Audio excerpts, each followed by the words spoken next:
Hai, Assalamualaikum, salam sejahtera. Kita jumpa lagi dalam kelas pendidikan jasmani dan pendidikan kesihatan.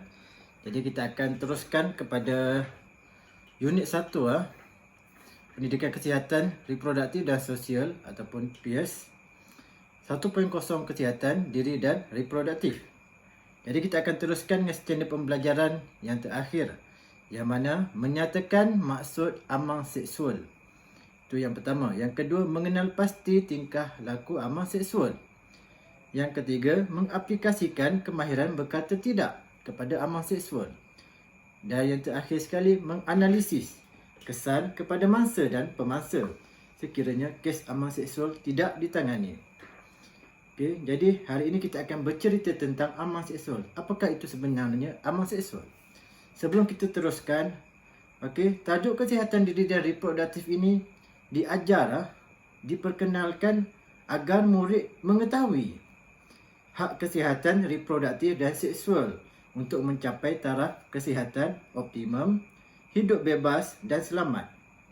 Selain itu, murid diberikan penekanan kemahiran menangani tingkah laku seksual seperti amal seksual yang kita akan bincang selepas ini, mengatasi masalah penagihan berulang, mengawal ketidakstabilan emosi, konflik dalam kehidupan berkeluarga, mencegah penyakit jangkitan seksual dan terakhir sekali menghindari buli cyber. Kemahiran ini penting untuk melahirkan masyarakat yang sihat dari segi jasmani, emosi, rohani, intelektual dan sosial. Jadi, tanpa melengahkan masa, kita teruskan kepada amal seksual. Diharap murid-murid bersedia untuk topik yang hangat ini kerana topik ini amat penting sekali.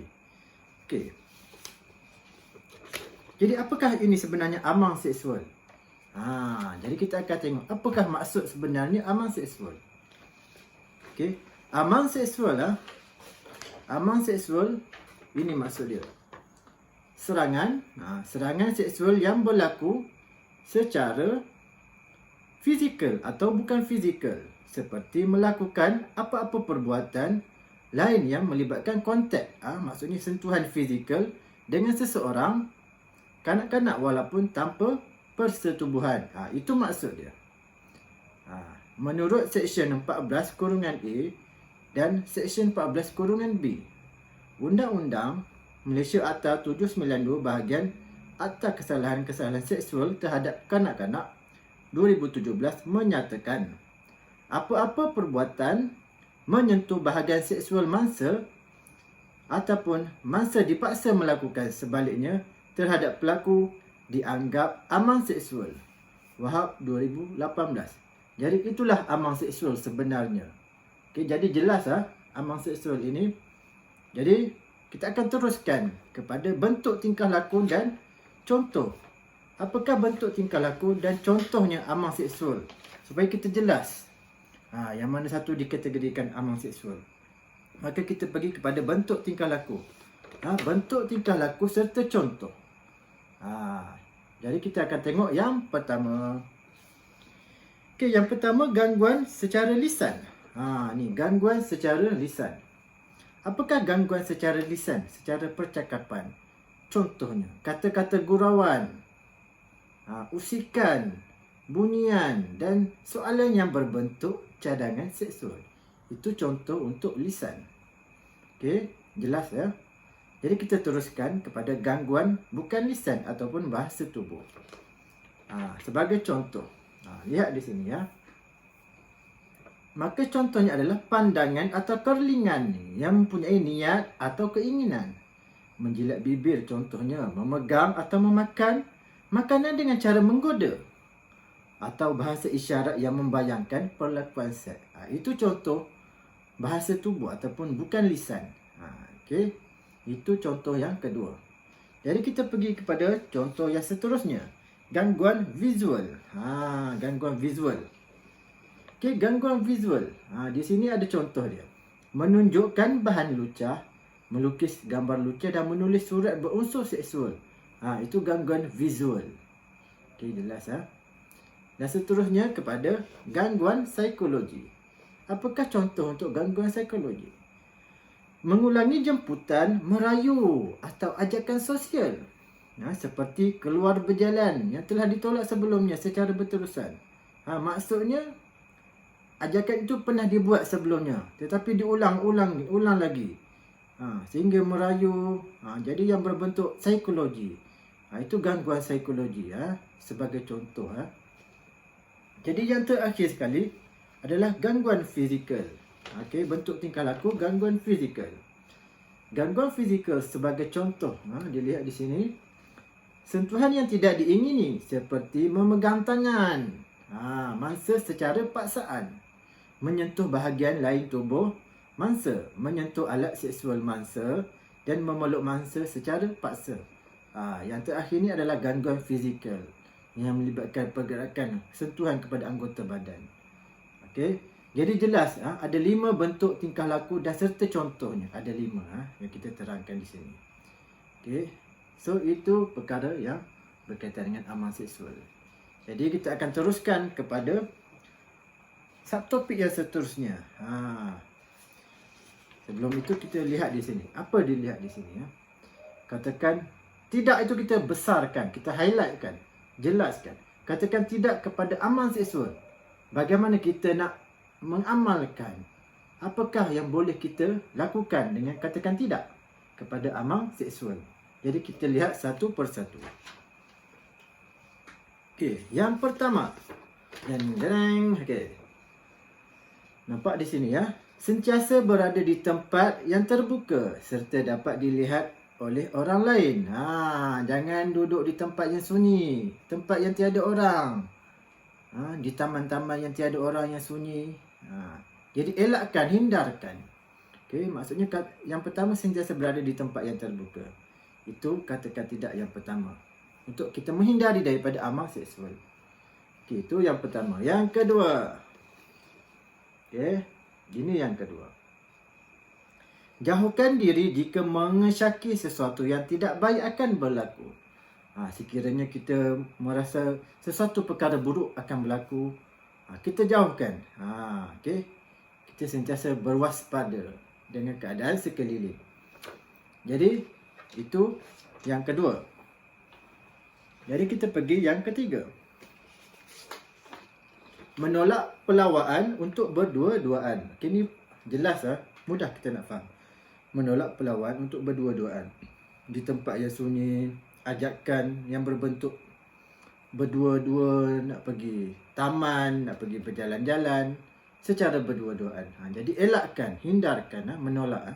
Itu contoh yang ketiga. Seterusnya yang keempat. Menjerit sekuat hati apabila diri berada dalam bahaya. Tiba-tiba ada sesuatu yang buruk berlaku, kita tidak jangka. Kita jerit untuk mengambil perhatian orang lain, untuk supaya pemangsa itu ataupun pelaku itu terkejut, terus larikan diri ke sebagai contoh. Jadi kita jerit sekuat hati, berani. Kita kena berani sebenarnya. Itu yang keempat. Jelas Dan yang terakhir sekali, katakan tidak kepada amal seksual. Ini. Sentiasa berasa curiga terhadap orang lain walaupun ada pertalian kekeluargaan. Sentiasa berwaspada, sentiasa berhati-hati. Jadi itu 5 katakan tidak kepada amal seksual yang boleh kita amalkan, yang boleh kita sebarkan kepada orang ramai di luar sana, agar mereka dihindari, dijauhi dengan amal seksual. Jadi jelas sampai di sini. Jadi kita akan teruskan kepada kesan dan akibat amal seksual. Kenapa kita cerita panjang lebar amal seksual? Apakah kesan dan akibatnya? Sama ada lebih baik ke, lebih buruk ke? Jadi kita pecah kepada 2. Yang pertama kepada mangsa. Mangsa kita divide 2 ke lagi. Yang pertama psikologi, yang kedua emosi. Jadi dari segi mangsa, psikologi, mangsa akan hilang motivasi diri. Mereka hilang minat terhadap sesuatu dan diri sendiri. Hilang motivasi diri. Loss, hilang. Jadi itu yang pertama, kesan kepada mangsa, segi psikologi. Yang kedua, mangsa juga akan cenderung untuk mengasingkan diri. Dan suka berseorangan. Mangsa juga akan mengalami kemurungan dan trauma. Ini dari segi psikologi. Setelah mengalami sesuatu perkara buruk, mereka akan sentiasa mengasingkan diri, berseorangan, berdiam diri, kemurungan dan trauma. Itu bahaya. Kita tidak tahu sebab dipendam, masalah dipendam. Jadi kita tidak tahu. Jadi itu kesan kepada mangsa. Jadi yang ketiga, kadang-kadang ada mangsa yang mempunyai perasaan untuk merisikokan diri sendiri, melakukan perbuatan di luar jangka, contoh mencederakan diri sendiri, tidak dapat berfikir dengan waras, tidak dapat berfikir yang mana baik yang mana buruk, dalam keadaan tidak dapat, dia tidak tahu yang mana satu. Jadi kemungkinan dia mencederakan diri sendiri, melakukan perbuatan yang boleh merisikokan diri sendiri. Itu kesan yang ketiga. Jadi itu dari segi kesan psikologi ada 3. Jadi kita teruskan pada kesan emosi mangsa tu. Bagaimana emosi mangsa tu yang mengalami amang seksual. Nombor 1, mangsa gangguan seksual akan berasa malu untuk bergaul dengan masyarakat kerana berasa rendah diri, dan tidak layak untuk bersama mereka. Malu, jadi rendah diri. Jadi mereka akan mengasingkan diri, berseorangan. Jadi yang kedua, mangsa akan sentiasa berada dalam ketakutan dan curiga dengan keadaan sekeliling mereka. Ini ada berkaitan dengan trauma. Jadi dia berasa takut, berasa curiga, sentiasa berfikiran begitu. Dan yang terakhir sekali, mangsa juga akan mengalami trauma dan sukar untuk melupakan peristiwa tersebut. Jadi ini kesan emosi yang ketiga, trauma, takut, curiga. Semua yang menyebabkan emosi mangsa terganggu. Jadi semua kesan-kesan itu kesan yang buruk dan akibat yang buruk kepada mangsa. Jadi jauhkan daripada amang seksual. Jauhkan diri daripada menjadi mangsa amang seksual. Jadi itu yang pertama dari perspektif mangsa itu, kesan dan akibat. Seterusnya, kita pergi kepada pemangsa. Apa yang pemangsa akan hadapi? Apa yang pemangsa yang akan alami setelah ia melakukan amang seksual? Ada 4. Ada 4. Jadi yang pertama, pemangsa akan dikenakan hukuman seperti penjara, denda atau sebatan. Setelah dihakimi dan kesalahan itu, maka diberi hukuman. Itu yang pertama. Kemudian nama baik keluarga akan tercemar. Nama baik keluarga, melibatkan keluarga akan tercemar. Perbuatan yang tidak bertanggungjawab itu. Seterusnya, keluarga mangsa akan dipulaukan oleh masyarakat setempat. Jadi ini berkaitan dengan kekeluargaan, institusi kekeluargaan. Maka sekiranya pemangsa itu melakukan amal seksual, maka keluarganya akan dipulau, maruah terjejas, nama baik keluarga terjejas. Maka itu dia akan menyebabkan orang lain di sekelilingnya merasakan dipulau oleh masyarakat lain, keluarga sendiri, disebabkan pemangsa itu. Dan yang terakhir sekali, pemangsa akan kehilangan kerja dan masa depan menjadi gelap. Jadi fikirkanlah, sebelum anda menjadi pemangsa yang melakukan amal seksual, fikirkanlah apa kesan jangka panjang yang anda akan alami.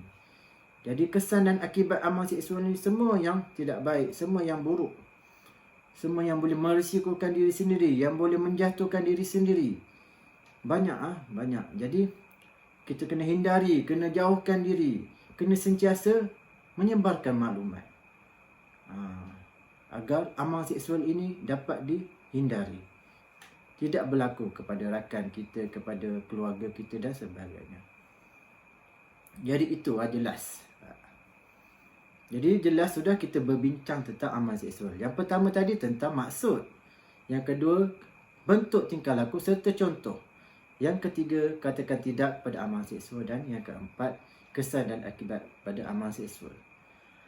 Jadi jelas topik yang kita bincang pada hari ini.